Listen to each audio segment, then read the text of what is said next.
it's actually impossible to get out of here. There is nowhere to go. The roads are shut. There's no public transport, and where would we go anyway?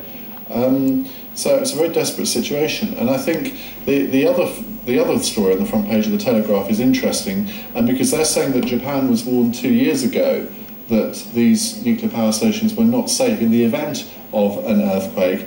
An official from the International Atomic Energy Agency said in December 2008 safety rules were out of date and strong tremors would pose a serious problem. Now, this is the sort of thing that can bring governments down, because if the Japanese government really did ignore warnings like this, and it was quite detailed in this article, then they're going to have some very serious questions to answer. Now is not the time probably to try and answer them, because they've got more pressing things on their minds. But a lot of people say, well, why would you build nuclear power stations in a country that you know has lots of earthquakes?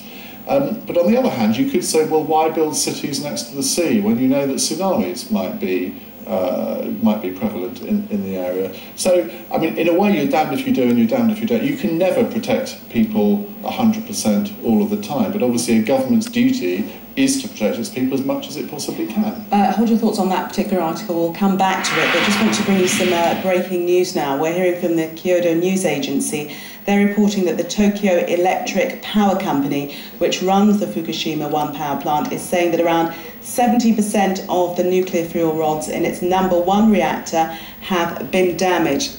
A significant number, that's around a third, and at its number 2 reactor also. The reactor's cores are thought to have been partially melted after their cooling functions failed. And we heard this evening that another fire has been ignited